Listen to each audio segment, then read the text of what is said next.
Good evening. I won't say ladies. I won't say ladies only. So I'll say good evening, ladies and gentlemen. I've decided to take a moment and do a moment of wisdom. And moments of wisdom are going to be just some encouragement, some motivation, some inspiration, especially if you're in a phase, as I am myself, and that is being single and going through the dating phase. I decided to use some excerpts from my book, and my book is called Open Wounds. And you can find my book on Amazon, Barnes & Noble, and different websites if you're interested in purchasing it. And Open Wounds is about the healing process. And what I do is I talk about different things in this book. I talk about relationships and what happens when you break up. And I go through the process of that breakup process and what happens between the breaking up and meeting someone else. And what a lot of us do is we go right out and we actually will get someone else right away. And if you look at the cover has a finger and a band-aid. This is called the healing process. And what we fail to do is we fail to take our time to heal the appropriate and proper way. And the book is Christian based, so I do have some scripture references and just some positive thoughts in my own experiences about dating. And we go through the different process of learning who we are as ourselves and what to do in that between stage. And I do talk about the proper way of healing. And the book discusses the wrong way to heal, and that is to go right out there and get someone else to cover up our wounds, which is we get our heart broken, immediately we go get someone else and we use that other person as a band-aid to cover up those wounds. That's the wrong way, and that is not the proper way to heal. So what I decided to do today is share a couple little excerpts from the book, and I'm going to be doing this a little bit to try and help out the singles that are out there that are in between stages and what to do and how to do. So right now, I'm going to be reading a little bit of an excerpt from my dating chapter, and then I'll share a little bit about it, and then we can kind of talk. I'll actually share with you. You won't be able to respond, but I'll share with you just a little bit. And I'm looking to start a blog to put some things out there. That way we can kind of collaborate and talk about some of the things that I've discussed. And I think it will probably help as well. So I hope this helps you. And I hope it will bless you, and I hope it will meet you right where you are right now. So in the chapter called Dating, this chapter is what I talk about is going out there and dating. So I'm going to read a little bit of an excerpt for you. Before you head out there in this great big world, be sure you know what you want and how to exercise your discernment. And for some people that don't know what that means your intuition, gut feeling. The things that you get about meeting people. In other words, just trust those gut feelings, okay? And I got a few little examples. By noticing how they carry themselves. What are their conversations about? Do they show a sincere interest in you and the things that you like to do by asking questions of you?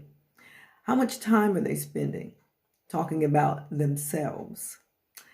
Do they keep the cell phone out of sight or on the table, always within reach?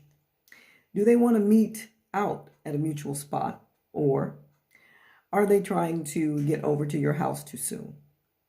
Do they like to meet out with friends instead of one-on-one dating? Now, I'm going to speak from experience, and I just kind of wanted to share this little excerpt with you, and then we'll talk about a few things. It's very important to take note of these things. You don't want to get out ahead of yourself. You may want to put a list together of what you are looking for or desire. So keep in mind that you want to meet someone who has a mutual interest and is on the same page as you are. So here's what we're going to do. I'm going to kind of go through some of these to kind of help you and give you a little bit of feedback, because I myself went through some of these things, and I think it's important to know. And I want you to think about let's talk about the first one, by noticing how they carry themselves. So when they carry themselves, are they carrying themselves in an appropriate way? What attracts you? So I'll speak from my point of view. What attracts me about a man, and that is, when we say how he carries himself, is he considerate? Is he kind?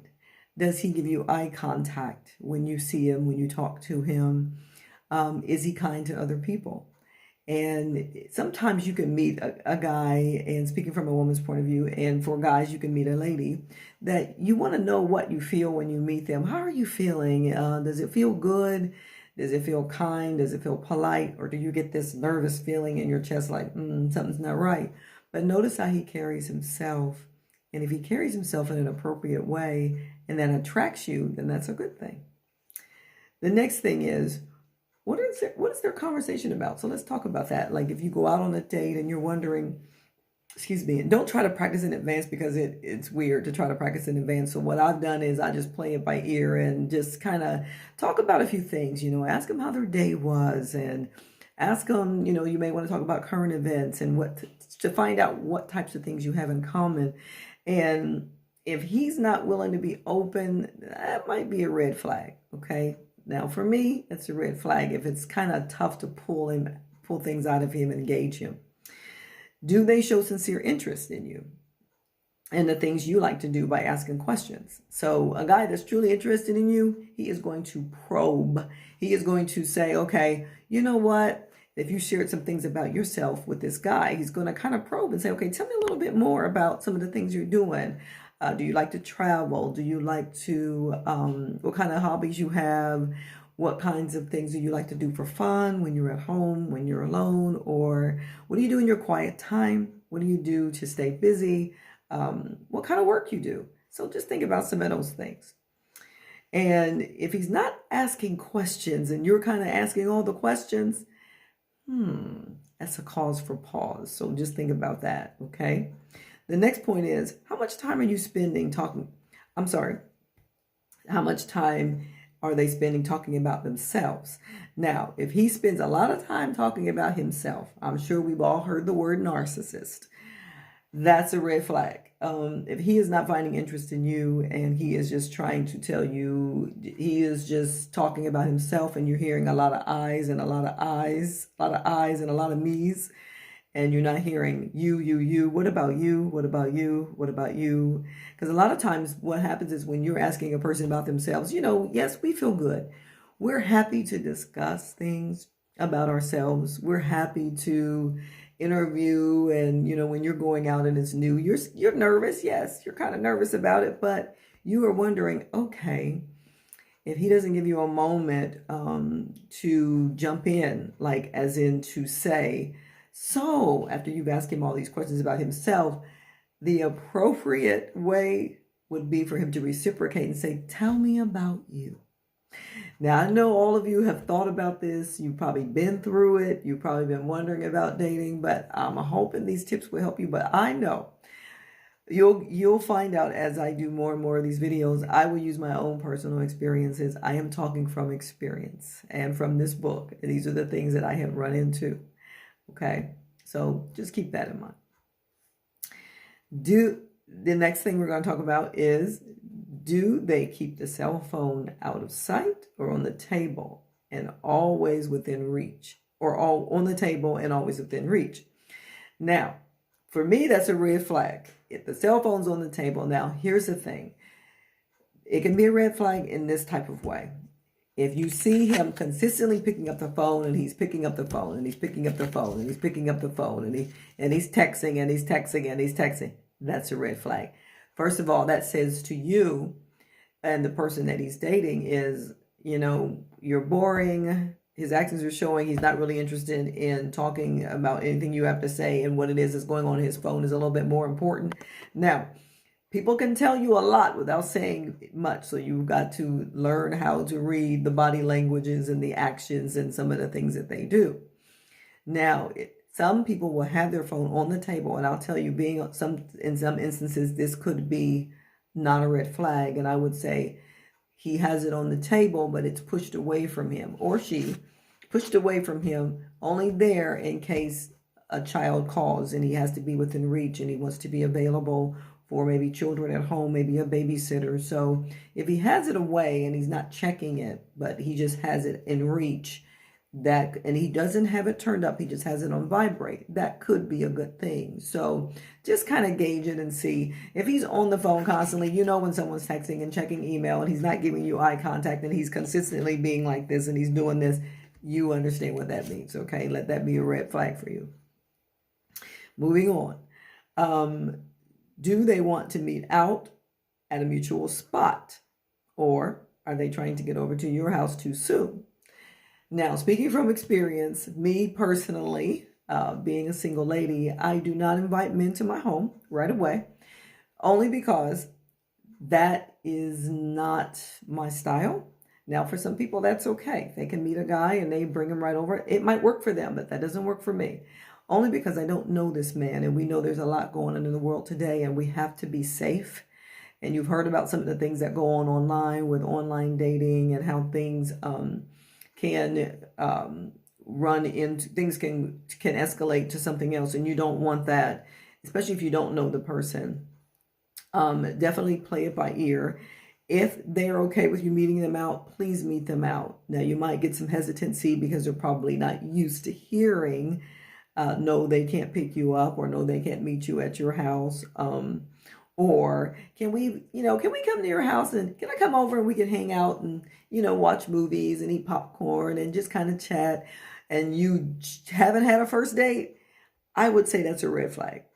And especially if they're pushing the issue a little bit too hard and it's uncomfortable for you. And please let that be a red flag. Now, for me, it's happened. I have agreed to meet someone out. Now, think about the time too, the time frame. Some people go out late. Me personally, I don't. Now, I don't think it would be appropriate for a guy to ask you to come out at a certain time of night when we know that now, in the summertime, in the summer hours, we're getting to the summer hours and the days are longer.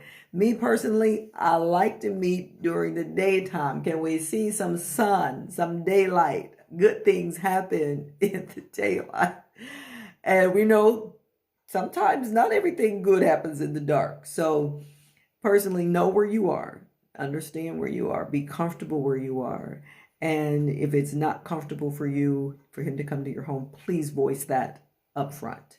That way they know up front, you're telling them this is the kind of lady you are, you have some standards, or gentlemen, you're just not wanting to do that. And some women are a little bit more open, they're more forward, and vice versa. However, whatever your situation is, if you're not comfortable meeting at your place, please meet out in a public place first. That way you give yourself time to get to know the person. You give yourself time to see how they are around other people and how they act. And definitely it's a safety feature. So please keep that in mind. The next item we're going to is, do they like to meet out with friends instead of one-on-one dating?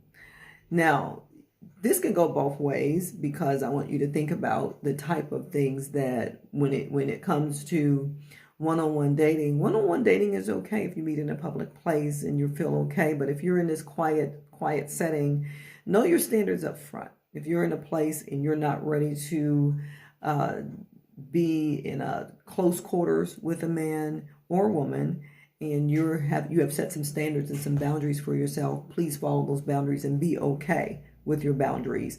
Don't let the other person make you feel uncomfortable about any standards that you set for yourself. Now, if they do make you feel uncomfortable and don't show respect, that right there should tell you that, okay, that's a red flag. Because anyone that has standards and boundaries, I believe in my heart that if they respect it, then they really will think very highly of you, and they will have a lot of respect for you. We have to understand that we teach people how to treat us, and a person is only going to treat you the way you allow them to. So please try really hard to stick to your standards, no matter how bad the other person makes you feel, because sometimes they'll try and impress upon you guilt feelings and make you feel like you're wrong, but you know how you feel. You know what you want. So stick to what it is you want and what it is that you are wanting to show this other person. You definitely don't want to make other people feel like they can just do anything and it's okay with you. Have your standards. It's very important. Okay. And I'm hoping that this list helped you. I hope that this excerpt helped you. And just remember that when you're dating, remember, you set the pace. Learn to set the pace for yourself. I think dating can be fun. It can be exciting. Learning to, get to know new people and learning to, I think you learn a lot more about yourself when you're interacting with someone else, because it teaches you a lot, not only about people, but it teaches you about yourself. So I hope that helps you. I will be sharing some more little snippets about relationships. This was just a kind of an intro into dating. There's some other things in the chapter that I will share with you, but I kind of wanted to give you a little bit of time to think about some of those things, and maybe write some things down tonight. Think about some of the things that you want on that first date, or what attracts you about another person, and the types of things that you're looking for. And like we talked about, how they carry themselves. So write something down. Write something about interest. What is it about? What would you like them to take interest in you? Think about some things about yourself that you want to highlight when you're dating. It can be a little bit tough. First dates can be nerve-wracking because you're like, oh my gosh, what are we going to talk about? Whatever you do, do not practice, because none of that stuff ain't going to come up. It ain't going to come up, trust me. And you're going to be like, oh, whatever you do, just try to learn. Just try to be comfortable, relax, breathe, because dating can be nerve-wracking, and it can really, really, really, it can kind of turn sour, especially if you're kind of practicing and it's too rehearsed. You don't want to feel rehearsed. Relax, and trust me, it'll work out. I myself, I don't date a lot, but when I do, I'm very selective about it. So be selective about who you go out with.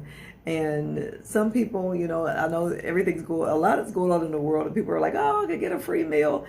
Value yourself, value your time, value you, know that your time is worth it. Their time is worth it. You don't want to waste anybody's time. And if you're at a certain age, and I'm not going to give my age away, but I'll just say, as you're aging gracefully, know and understand that dating can be fun, and it can be safe. And you can probably meet the next love of your life that way. But just set your standards. Keep your standards. And don't let anyone take that away from you. Have some morals, and you can learn a lot on dates about that person. And when you do, go home and journal about what it is you learned about them. So maybe you want to take some of these things and you want to write them down, and that's okay. Write them down if you need to. Thank you for joining me. Thank you for allowing me into your home. I do pray that this really, really helps you in your season of dating. And join me again, because I'm going to probably continue these little excerpts about relationships. I think I will. I think it really will help you. So take care, and grace and peace to you and yours.